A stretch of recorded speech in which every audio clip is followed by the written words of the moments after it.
On the oil spill for now, though, and talk to two of our close friends, our CNN contributor, Democratic strategist Donna Brazile, and Republican strategist and former Republican National Committee chairman and Bush White House counselor Ed Gillespie. Let's just start, Ed and Donna. It is day 50. The president announced today he will make his 4th trip to the Gulf. You just heard Governor Riley. I just want your assessment of where we stand as a country on day 50, and especially in the question of the presidential leadership. Donna, you first.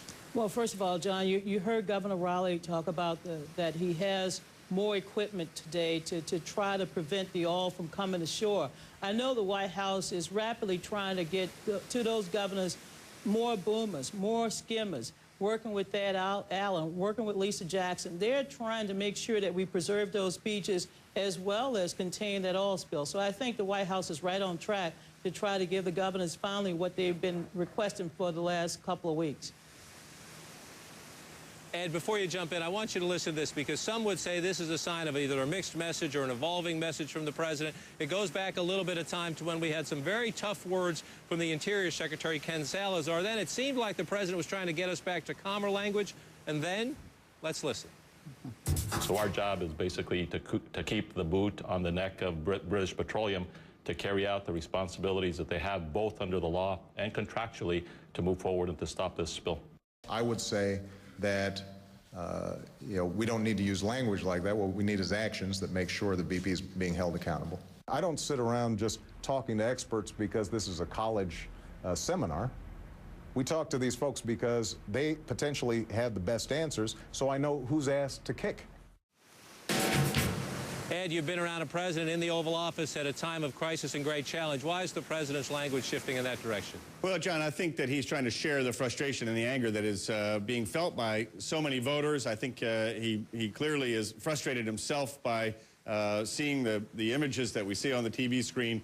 Let me just say, by the way, I do some work for a client that supports offshore drilling, not BP.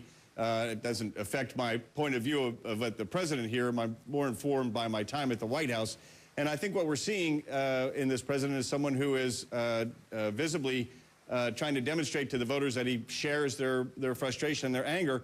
I'm not sure that the use of that language is helpful to him. I remember one time talking to President Bush and saying, voters are frustrated and angry about this, and suggesting he do a similar thing and share that frustration and anger. And the president said, those aren't really presidential traits. That's not what people look for from the president. I think I would agree with that, seeing now President Obama using that kind of language. I'm not sure it's helpful necessarily. Well, John, let me just say this. As you well know, if you're hearing a roar from... That's one of those coasts. I was just going to say, Don, if you're hearing a roar from my microphone, we got a little tourism going by here up the Gulf Coast. The president's decision today to say, okay, you can drill in shallow water as long as you give us a good environmental and a good safety plan, but the deep water moratorium stays in place. Donna, as you know, the governor of Louisiana has been complaining that that's a double whammy, a double whack at his state. You have the impact of the spill. He says that's going to devastate him from an economic standpoint. Well, John, there are so many companies out there drilling in the Gulf, and I think the White House is absolutely correct to ensure that all of the proper safety measures are in place before they resume the deep water drilling.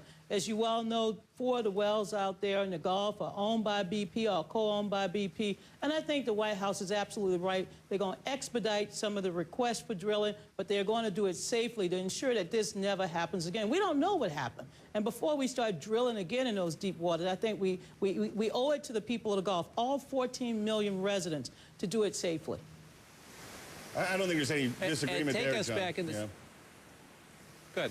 Good. No, there's no disagreement with that at all. I agree with Donna. We do have to find out, what is the cause of this? How do we make sure it doesn't happen again? What are the technological advances that industry needs to take, and what are the steps that government needs to take from a regulatory perspective?